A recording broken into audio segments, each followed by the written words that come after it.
Once upon a time, in a faraway village, there lived an old man named Tari. Tari was not rich, but he had a very beautiful and happy family. He was a hard-working farmer, but he didn't have a farm of his own. Instead, he worked on other people's farms. Tari made sure his wife and children were always satisfied, even though they didn't have much. Tari's wife was beautiful and worked as a trader in the market, selling vegetables and fruits. Every morning, she prepared her goods with a smile and went to the market to support the family. Tari and his wife had 3 children, 2 sons and a pretty daughter. They were all happy and loved each other deeply. Though they didn't have much money, their home was filled with love and joy. In the evenings, after a long day's work, Tari would come home tired but content. His wife welcomed him with a warm meal, and the children ran to hug him. They would sit together, laugh, and share stories. Tari's life was simple, filled with love and joy, showing that true wealth is measured by the happiness shared with those you care about. Tari had many friends in the village, but they were all wealthier than him. As time went on, these friends began to drift away because Tari was not as rich as they were. They didn't want to be seen with someone who was so poor. Tari felt sad, but he always told himself, "My family is what matters most." One day, there was a big gathering in the village. Tari decided to go, hoping to enjoy some time with his old friends. When he arrived, he saw his friends laughing, eating, and drinking together. They seemed happy to see him at first and invited him to join them. Tari sat down and shared a meal with his friends. But after they finished eating, something happened that made Tari feel very sad. One of his friends stood up and said, "Tari, since you are not as rich as us, you should pack the plates." Tari was shocked. He said, "We are all friends, and I'm older than you all. Just because I don't have as much money as you doesn't mean you can treat me this way. Everyone should pack their own plate." But his friends laughed and said, "If you don't pack the plates, we'll tell the seller that you haven't paid. That will be even more embarrassing for you." Tari had no choice. He packed the plates and left the gathering feeling very sad and humiliated. He walked home slowly, thinking about how unfairly he had been treated. When he got home, his wife noticed he was unhappy and asked, "Tari, what happened?" Tari sighed and replied, "My friends treated me badly today because I am not as rich as they are. But it doesn't matter. I will always do my best for you and our children." Tari continued to work hard every day, despite the way his friends treated him. He knew that his family needed him, and he was determined to make sure they were always happy and taken care of. Even though he was sad, his love for his family kept him strong. Tari was known in the village for his hard work. He worked on many different farms, but he never had a farm of his own. He would spend long hours in the hot sun, planting and harvesting crops. Sometimes, the people he worked for would not pay him right away. They would say, "Come back tomorrow, Tari." But when he returned, they would still not pay him. Tari's friends, who were wealthier, often took advantage of him. They would ask him to do menial and degrading tasks, like washing their clothes or cleaning their houses. One day, Tari asked a friend for some money to buy food for his family. His friend laughed and said, "If you want money, you must clean my house and wash my clothes." Tari felt humiliated, but agreed because he needed the money to feed his family. He spent the whole day cleaning and washing, and by the time he was done, he was exhausted. His friend gave him a small amount of money, much less than what he had earned, but Tari took it without complaining. Another time, Tari worked on a friend's farm from sunrise to sunset. He worked tirelessly, but when it was time to get paid, his friend said, "I don't have the money right now. Come back next week." Tari felt frustrated, but he had no choice. He needed the work to support his family. Despite all the unfair treatment and hard work, Tari never gave up. He would wake up early every day and go to work, no matter how tired he was. He knew his family depended on him, and he wanted to make sure they had enough to eat and a roof over their heads. The time for harvest arrived, and Tari knew it was a chance to earn some money. He decided to approach Chief Azuka, the richest man in the village who had the biggest farm. Tari hoped that working for Chief Azuka would help him provide better for his family. Early one morning, Tari went to Chief Azuka's house and greeted him respectfully. "Good morning, Chief Azuka. I would like to help with the harvest on your farm. I have my 2 sons who can help too," Tari said. Chief Azuka looked at Tari and said, "Very well, Tari. My farm is large and I need all the help I can get. You can start tomorrow." The next day, Tari and his 2 sons woke up before the sun rose. They made their way to Chief Azuka's farm and began working tirelessly. They worked under the hot sun, picking crops and placing them in large sacks. They worked through heavy rain, determined to finish the harvest on time. Tari's sons were strong and hardworking, just like their father. Together, they made a great team. Day after day, they labored on Chief Azuka's farm, their hands rough and their backs aching. But they never complained because they knew their hard work would bring food and happiness to their family.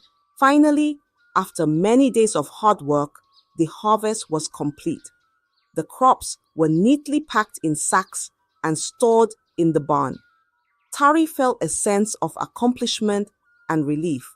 He wiped the sweat from his brow and said to his sons, "We did it. Now let's go and get our payment from Chief Azuka." Tari went to Chief Azuka and said, "Chief, we have finished the harvest. Can we please have our payment?" Chief Azuka nodded and handed Tari some money. "Here is 1/3 of what I owe you.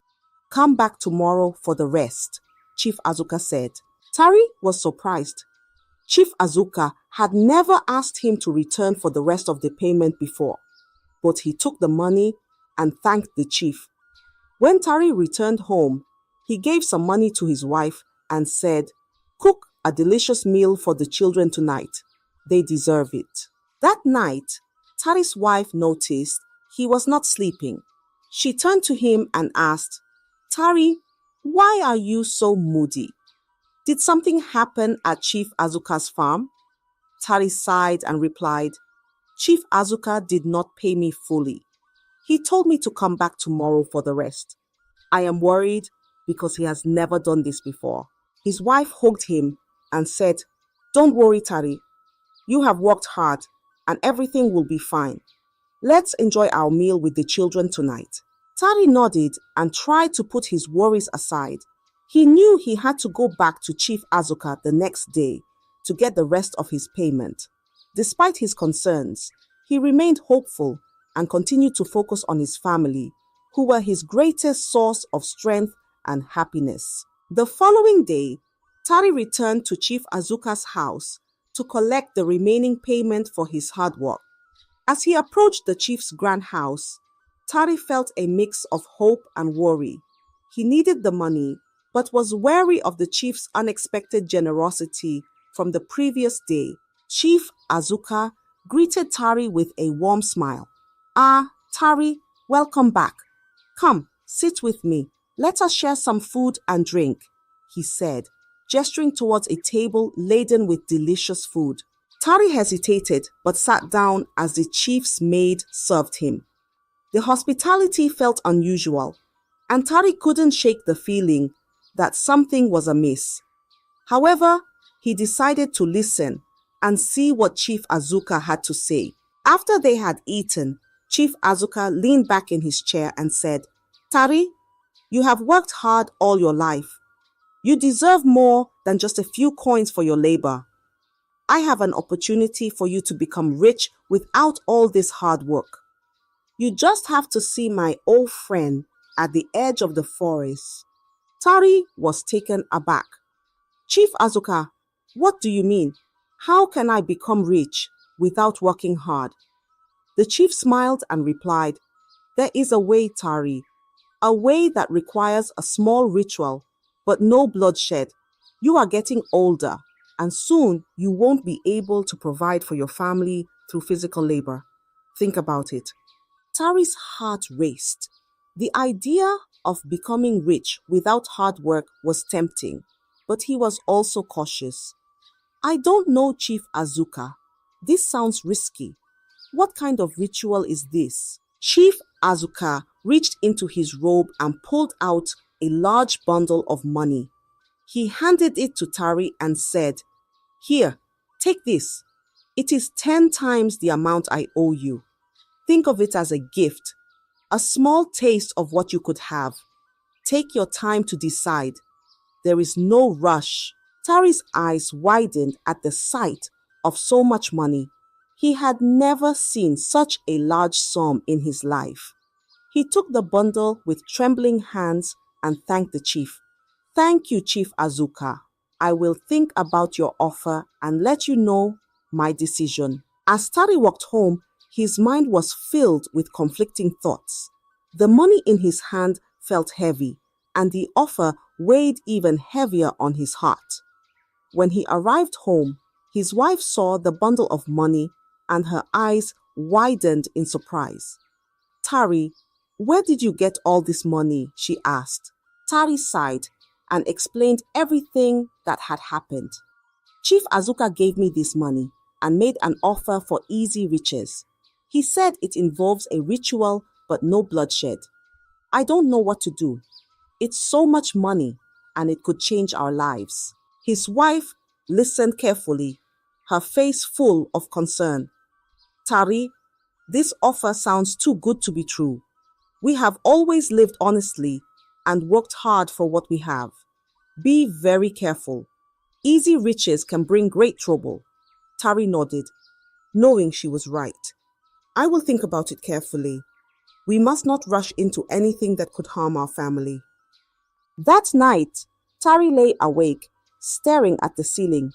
The money was hidden safely, but his thoughts were far from peaceful. He knew he had to make a decision soon, but he wanted to ensure it was the right one for his family.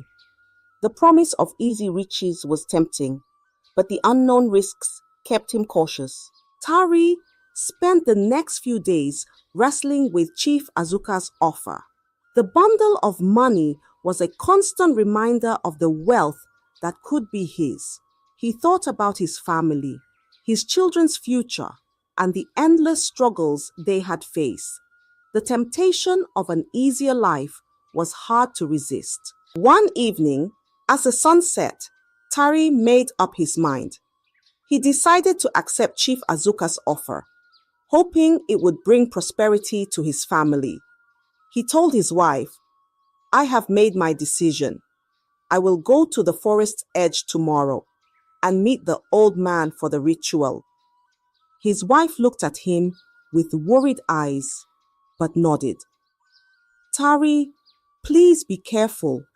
Our family's happiness means more than wealth. Promise me you will come back safe." Tari hugged her tightly and promised, "I will come back safe. This is for our future." The next day, Tari made his way to the forest's edge where the old man lived. The forest was dark and thick, with trees that seemed to whisper secrets. Tari's heart pounded as he approached the old man's hut. The old man, with a long white beard and wise eyes, greeted him. "Ah, Tari, Chief Azuka told me you would come. Are you ready for the ritual?" the old man asked. Tari nodded, his voice trembling slightly. "Yes, I am ready." The old man led Tari to a clearing in the forest. In the center of the clearing was a circle made of stones, and inside the circle were strange symbols drawn on the ground. The old man began to chant, his voice low and rhythmic, filling the air with an eerie feeling. Tari stood in the circle, feeling a mix of fear and anticipation. The old man approached him with a small bowl of dark oil and said, "This ritual will grant you wealth without shedding blood. Rub this oil on your body, and the gods will bless you." Tari took the oil and, with trembling hands, began to rub it on his skin. The old man continued to chant, and the air around them seemed to shimmer. As Tari applied the oil, he felt a strange warmth spread through his body. The old man then placed his hands on Tari's head and said, "You have been chosen. The gods will grant you riches. But remember, there is always a price to pay. Be wise and use your wealth for good." With those words, the ritual was complete. The old man handed Tari a small pouch filled with gold coins. "This is just the beginning. More will come to you. Go now and take care of your family." Tari thanked the old man and left the forest, his heart filled with a mix of excitement and apprehension. When he returned home, his wife and children were waiting for him. He showed them the pouch of gold coins, and their eyes widened in amazement. "Tari, is this real?" his wife asked, holding one of the coins. "Yes, it is real. The gods have blessed us," Tari replied, hugging his family tightly. "Our lives will change for the better now." That night, they celebrated with joy and hope. Tari felt a sense of relief, believing that the dark decision he had made would bring happiness and prosperity to his family. Little did he know, the true cause of his choice was yet to be revealed. In the days that followed the ritual, Tari's life began to change dramatically. His humble home was soon filled with wealth beyond his wildest dreams. Gold coins, fine clothes, and beautiful ornaments adorned their once simple abode. Tari, who had always been seen as the poorest man in the village, was now one of the wealthiest. The villagers were astonished. Everywhere Tari went, people would stop and stare, whispering to one another about his sudden fortune. How did Tari become so rich overnight, they wondered.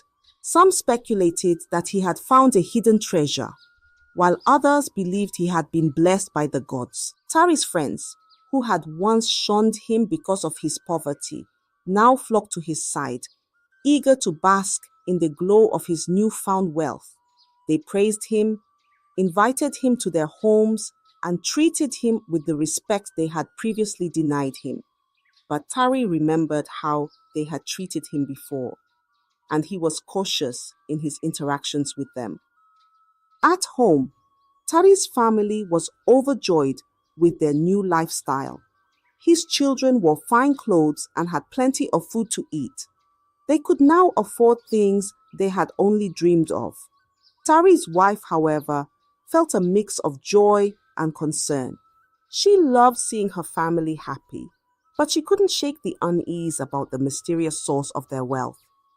One evening, as they sat together in their newly furnished living room, Tari's wife turned to him and said, "Tari, I am happy that we have all these things now, but I am worried. How did this happen so quickly? Where did all this money come from?" Tari took her hand and looked into her eyes. "The gods have blessed us, my love. They have seen our struggles and decided to reward us. I made a promise to them, and they have fulfilled it. You don't need to worry." His wife sighed, still feeling a shadow of doubt. "I trust you, Tari, but please, be careful. Sometimes great wealth can bring great trouble." Tari nodded, understanding her concern. "I promise I will always look out for our family. We have worked hard, and now it is our time to enjoy the blessings." As days turned into weeks, Tari's wealth continued to grow. He invested in land, bought more livestock, and even started his own farm. The villagers' curiosity only grew, but Tari kept the secret of his wealth close to his heart, sharing it with no one. Despite the luxurious life they now led, Tari's wife kept a close watch on her husband. She noticed how he seemed more distant and preoccupied at times, as if a burden weighed heavily on his shoulders. She knew Tari loved their family dearly, but she couldn't help but wonder if the price of their newfound wealth was higher than they realized. For now, the family enjoyed their prosperity, and the village buzzed with stories of Tari's transformation. Little did they know, the true test of Tari's choices and the price of his wealth was still to come. As Tari's wealth grew, his old friends, who had once abandoned him due to his poverty, began to return. They were eager to be close to him again, drawn by his newfound riches. Every day, they would visit Tari's house, showering him with praise and asking how he had become so wealthy so quickly. One afternoon, as Tari sat in his grand living room, a group of his old friends came to see him. They brought gifts and spoke with exaggerated enthusiasm about how happy they were to see him doing well. "Tari, old friend," one of them said, "we are so proud of you. You have achieved so much in such a short time. Please tell us your secret. How did you become so rich?" Tari smiled politely but felt uneasy. He knew that revealing the true source of his wealth would bring trouble. "I have been blessed by the gods," he replied. "They saw my hard work and decided to reward me." His friends exchanged glances, not entirely convinced. One of them leaned closer and said, "Come now, Tari. We are your friends. You can trust us. There must be more to it than just divine blessings." Tari maintained his calm demeanor. "It is the truth. The gods have been kind to me. I cannot explain it any other way." His friends were persistent. They visited him regularly, each time trying different ways to coax the secret out of him. They would flatter him, bring him lavish gifts, and even offer to share their own wealth in exchange for his knowledge. "Tari, think of how much more we could achieve together," another friend suggested. "If you share your secret, we can all be wealthy and powerful." But Tari remained firm. He knew that the secret of his wealth was not something he could share lightly. It was tied to a dark ritual, and he didn't want to drag anyone else into the dangerous pact he had made. "I appreciate your offers, my friends, but I must decline. I cannot share what is not mine to give," Tari said. As time went on, his friends' persistence began to wane. They grew frustrated with Tari's reluctance and started to distance themselves once more. Some even whispered behind his back, spreading rumors and speculation about the true nature of his wealth. Tari felt the strain of their suspicion and the weight of the secret he carried. Despite the luxurious life he now led, he often found himself longing for the simple, honest days before the riches came. He missed the genuine companionship he once had, even if it was tainted by poverty. At home, Tari's wife noticed his troubled demeanor. One evening, as they sat together, she gently asked, "Tari, what is bothering you? I see the worry in your eyes." Tari sighed deeply and said, "Our friends, they keep asking about our wealth. They do not believe it is just the God's blessings. I cannot tell them the truth, but their questions never stop." His wife squeezed his hand and said, "We must stay strong, Tari. We have each other, and that is what matters most. Let them talk. As long as we know the truth, we can face anything." Tari nodded, grateful for her support. He knew that the journey ahead would not be easy, but he was determined to protect his family and the secret of their wealth. The return of his friends had reminded him that true loyalty and love could not be bought, and he cherished the genuine bond he had with his family above all else. With his wife's reassurance, Tari resolved to face whatever challenges lay ahead, knowing that their strength as a family would guide them through even the darkest times. One quiet evening, as the sun dipped below the horizon, a messenger arrived at Tari's house with a message. The old man from the forest had summoned Tari. The message was brief and ominous, causing a shiver to run down Tari's spine.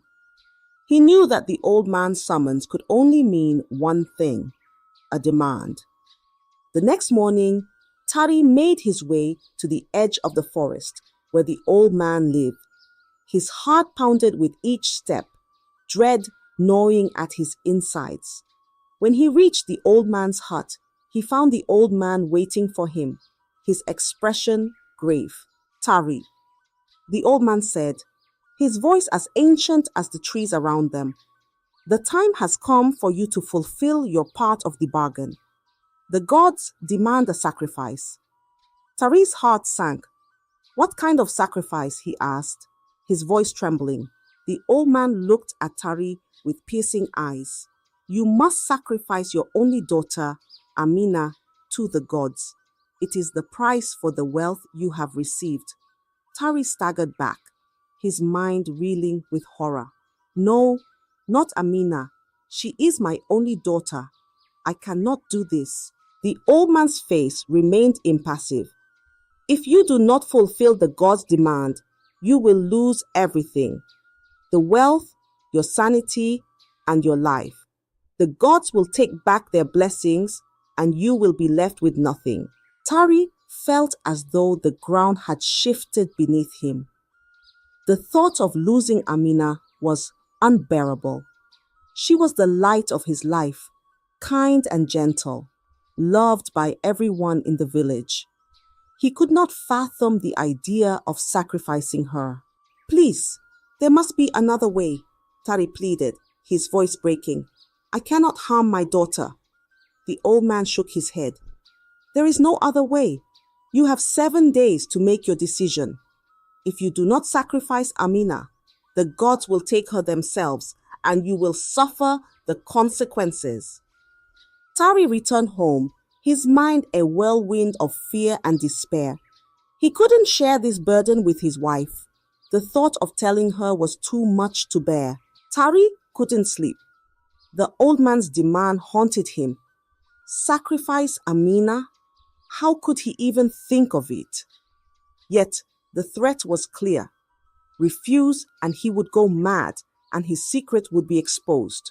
Tari paced the floor, his mind in chaos. "I can't do this to my daughter," he whispered to himself. But the fear of losing everything, his wealth and his sanity, gnawed at him. During the day, Tari watched Amina play, her laughter piercing his heart. "She's my only daughter," he thought. But then the old man's voice echoed in his head. "You have 7 days, or the gods will take her themselves." Tari tried to rationalize.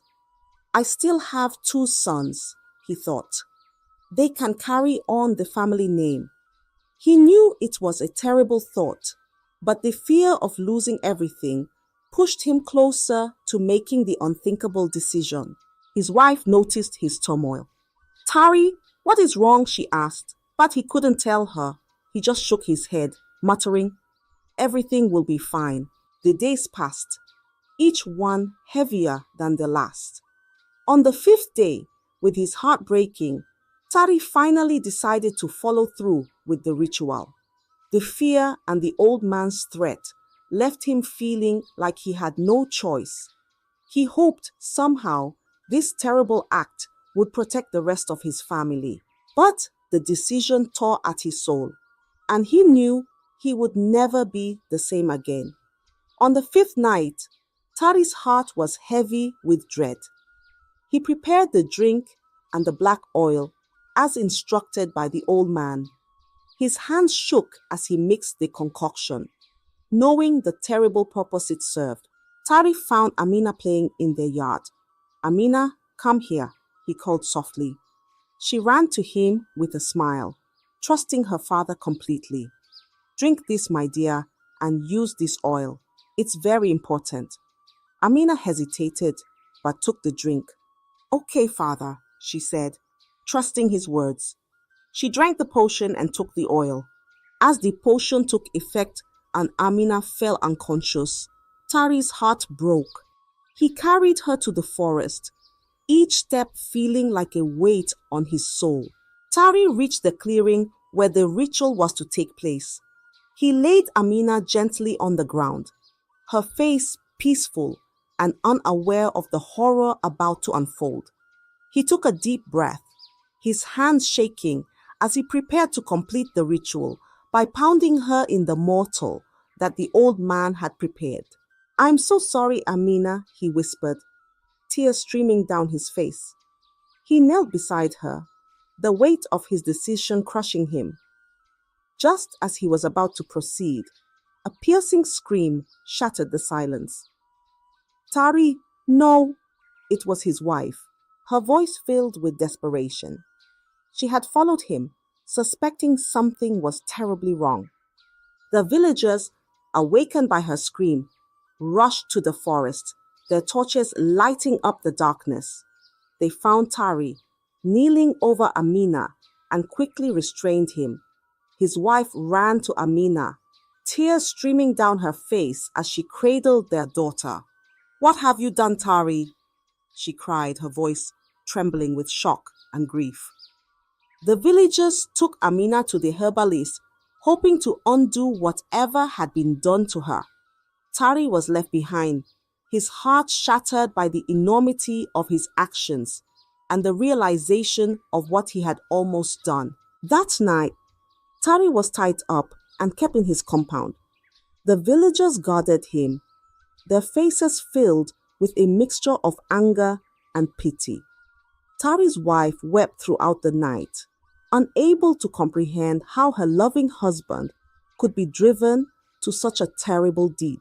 As the first light of dawn broke, the villagers gathered outside Tari's home, murmuring in disbelief and anger. Amina had been taken to the herbalist, who was working tirelessly to reverse the effects of the ritual. Tari's wife sat beside their daughter, her tears falling silently, her heart breaking for what her husband had almost done. The villagers' anger grew as they learned more about Tari's actions. They couldn't understand how a man they had known all their lives could be driven to such a horrific deed. Their trust in him was shattered, replaced by a mix of outrage and sorrow. "Tari must face justice," one of the elders declared. "We must take him to the king." Bound and surrounded by the villagers, Tari was led to the king's palace. His head hung low, the weight of his guilt pressing heavily on his shoulders. The villagers whispered among themselves, their eyes filled with a mix of anger and pity for the man they once respected. In the grand hall of the palace, the king sat on his throne, his face stern and filled with disappointment. The villagers presented Tari before him, explaining the terrible events of the night. "Tari, is this true?" the king asked, his voice echoing in the hall. Tari, weakened by the ritual's backlash, fell to his knees and confessed, "Yes, my king, it is true. I was manipulated by Chief Azuka. He promised me wealth if I performed a ritual, but I didn't know it would come to this." The king's eyes narrowed. "Chief Azuka? Explain yourself, Tari." With a trembling voice, Tari recounted the events leading up to the night of the sacrifice. He spoke of the old man in the forest, the ritual, and the immense pressure and fear that drove him to such desperation. "The wealth came at a terrible price," Tari said, his voice breaking. "Chief Azuka vanished after I accepted his offer. He knew what he was doing. He used me." The king listened, his expression growing darker with each word. He turned to his guards. "Find Chief Azuka. He must answer for his actions." But when the guards searched for Chief Azuka, They found that he had already fled the village, leaving behind only the chaos and destruction he had orchestrated. Tari, you have committed a grave sin, the king said. But since you luckily did not take the life of your own daughter, thanks to your wife, I see the manipulation and fear that drove you.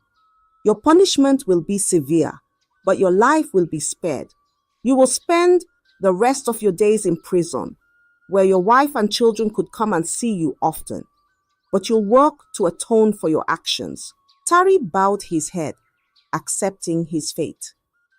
Thank you, my king, he whispered, tears streaming down his face.